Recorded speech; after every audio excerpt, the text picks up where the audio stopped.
Alhamdulillah Al-hadi ila sawa'is sabil Ghafiril dhanbi wa qabilit tawbi Syadidil qabidit tawl Asyhadu an la ilaha illallah Wa asyhadu anna Muhammadar Rasulullah. Allahumma salli ala Sayyidina Muhammad Sayyidil awwalin wal akhirin Wa ala alihi wa sahbihi ajma'in. Amma ba'd. Segala puji bagi Allah Subhanahu wa taala yang telah menciptakan dunia dengan segala isinya, menciptakan kehidupan sebagai ujian dan ladang amal soleh, yang menciptakan akhirat sebagai tempat memetik hasil dan mendapatkan balasan. Saudaraku kaum muslimin yang dirahmati Allah Subhanahu wa taala, iman yang tertinggi, yang terbesar kedua setelah beriman kepada Allah adalah beriman kepada hari akhir atau hari kiamat. Dan beriman kepada hari akhir tidak hanya beriman akan adanya, tidak sekedar beriman akan terjadinya, tetapi beriman kepada hari akhir juga harus beriman dengan semua yang akan terjadi di sana. Harus mengimani fakta-fakta dan situasi dan kondisi yang akan muncul dan terjadi di akhirat nanti, mulai dari bangkitnya dari alam barzah, itu adalah sesuatu yang hak, sesuatu yang benar akan terjadi. Kemudian ada mahsyar, di mana manusia akan dikumpulkan dalam keadaan tanpa busana, tanpa alas, dengan kondisi panas yang luar biasa, dengan situasi yang sangat mencekam. Kemudian ada hisab, ada pertanyaan, ada timbangan,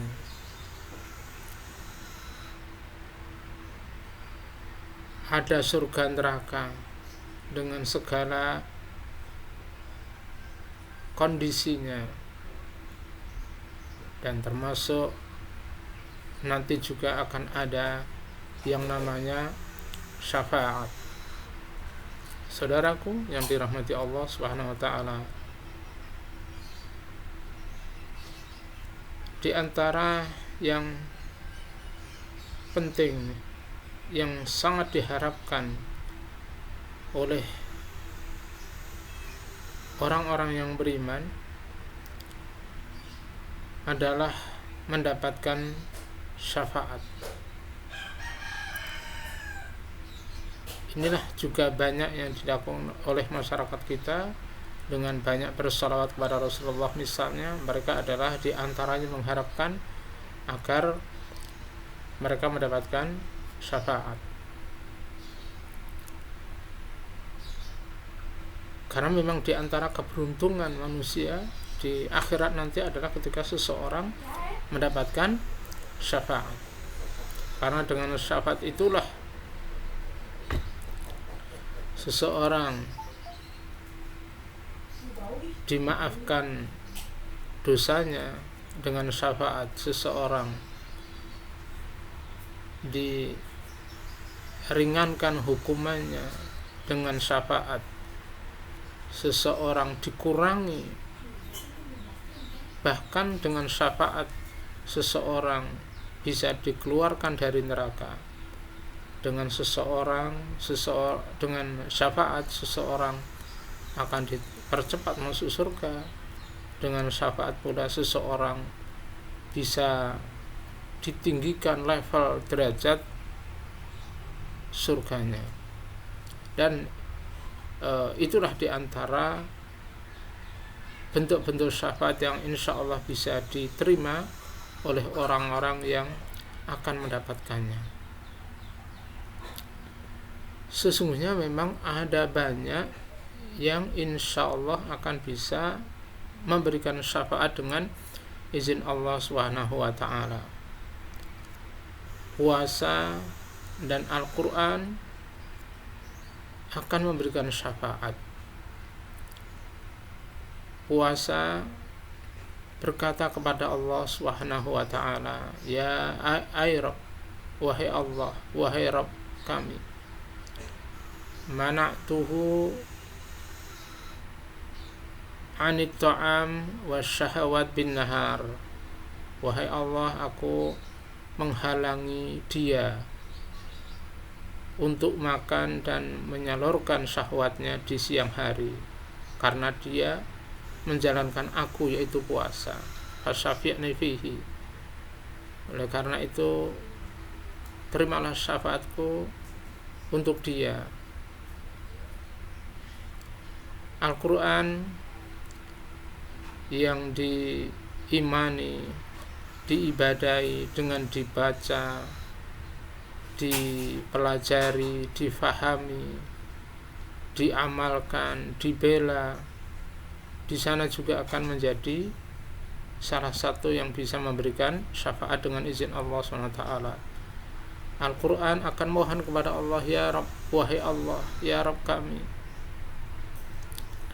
mana'tuhu anin naum bil lail.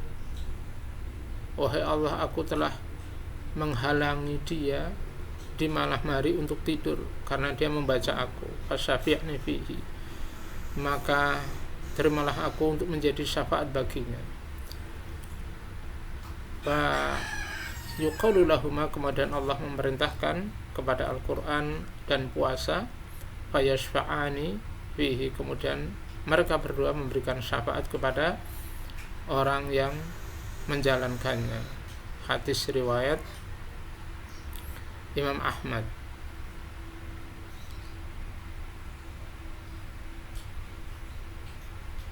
Amal-amal soleh kita insya Allah juga akan memberikan pembelaan sebagai bentuk kebenaran keimanan. Kata Rasulullah adalah bahwa as-sadaqah itu burhan, bahwa sedekah itu adalah hujjah, akan membela, menjadi bukti kebenaran iman seseorang. Bahkan Al-Quran nanti yang di dalamnya ada surat-surat itu akan bergiliran maju kepada Allah. Surat Al-Baqarah lebih dahulu, kemudian surat Ali Imran datang kepada Allah. Mereka mengajukan untuk bisa memberikan syafaat kepada orang-orang yang membacanya. Ada satu syafaat yang inilah nampaknya kita perlu mengusahakan, yaitu syafaatnya orang-orang saleh, syafaatnya orang-orang beriman.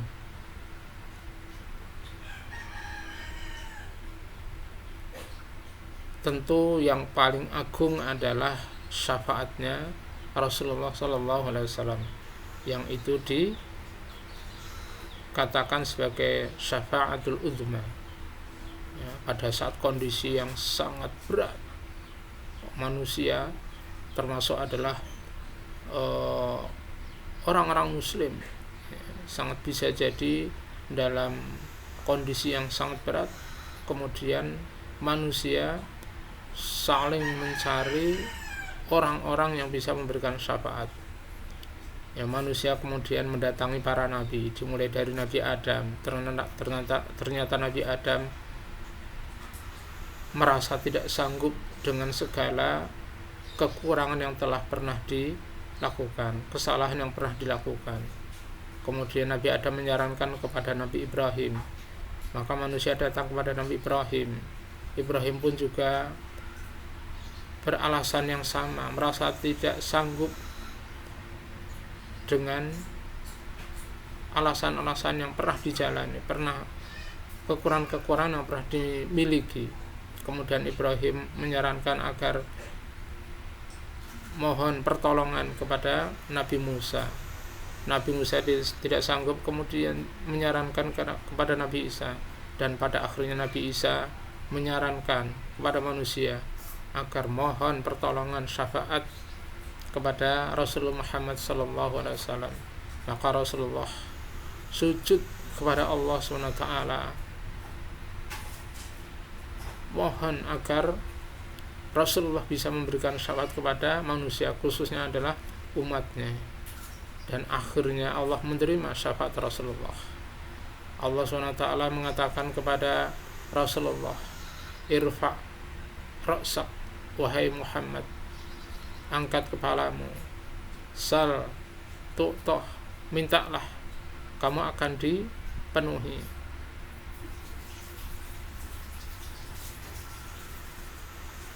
Katakan apa saja, kamu akan didengar. Sehingga Rasulullah kemudian memohonkan ampun kepada umatnya untuk ini dan itu. Dan inilah yang disebut dengan syafaatul uzma, syafaat yang agung. Namun kali ini,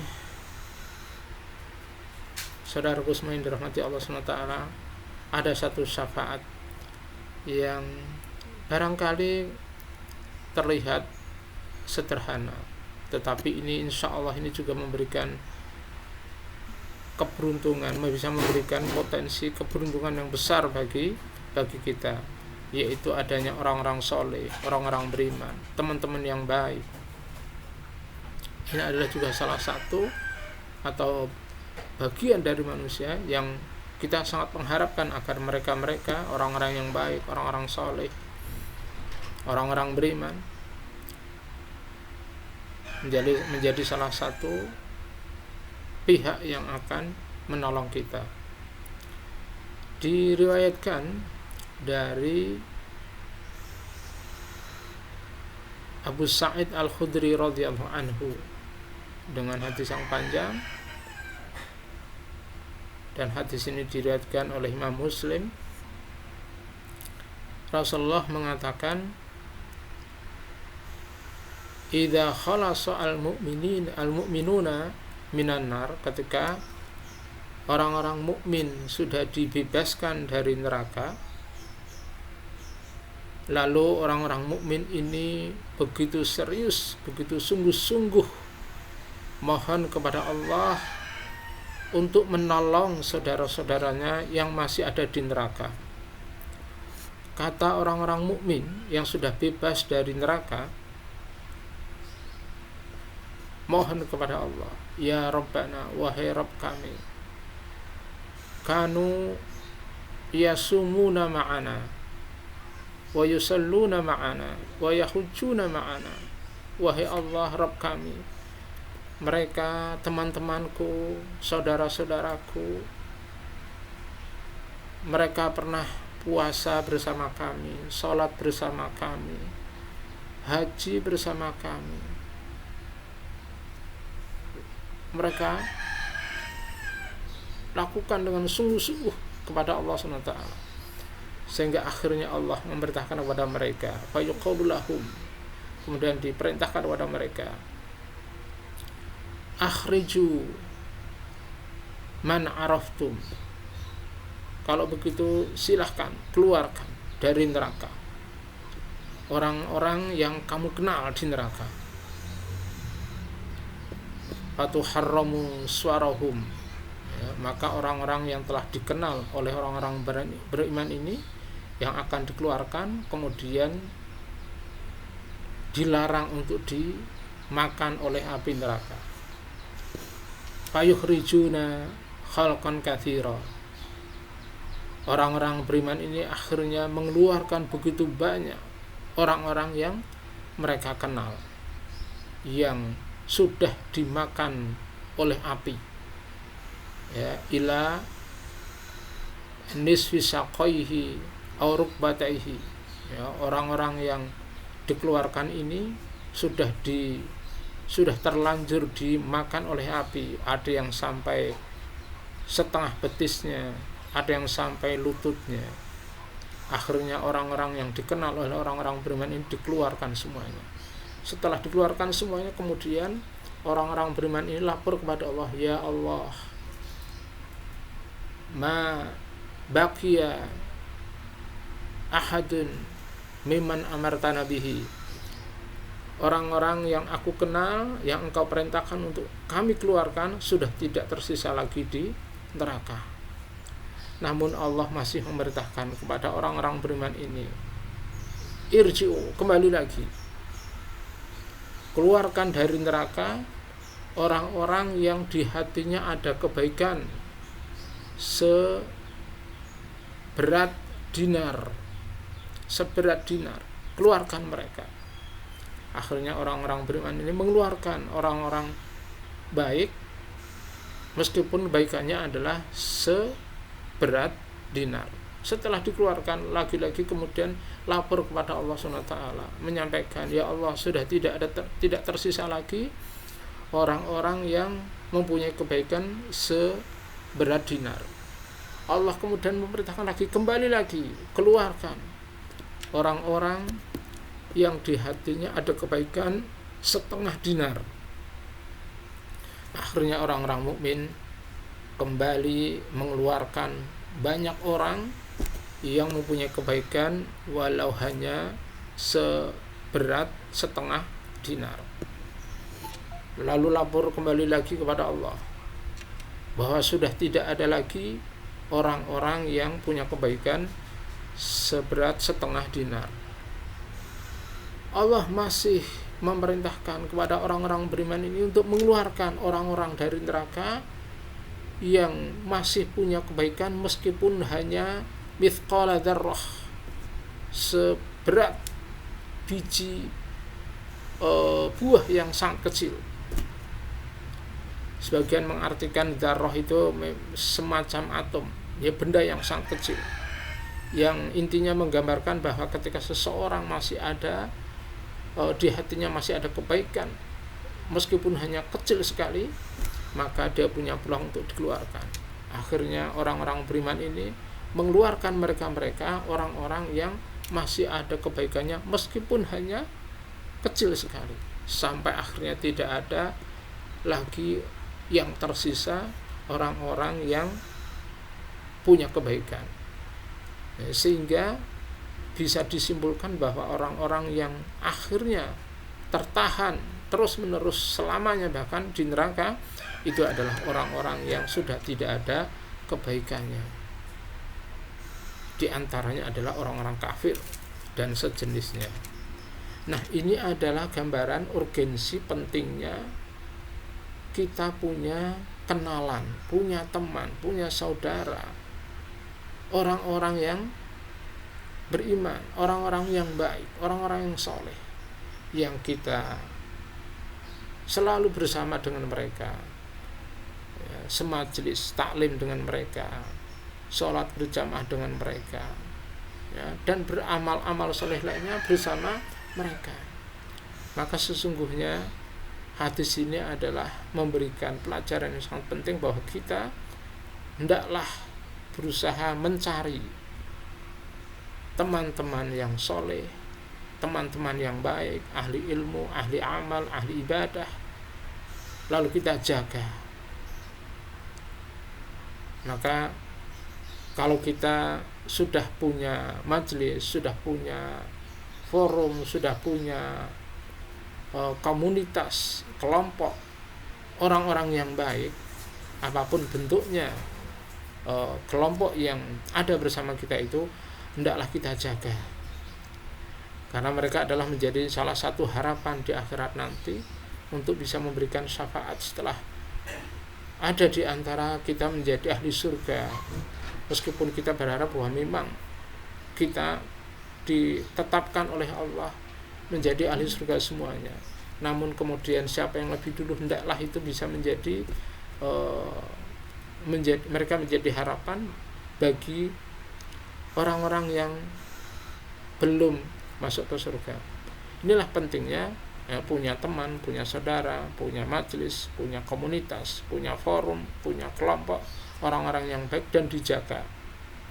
Dan inilah sesungguhnya pembahasan kita di Riyadhus Shalihin bab ke-45, yaitu bab kita diperintahkan untuk mengunjungi orang-orang soleh, orang-orang baik.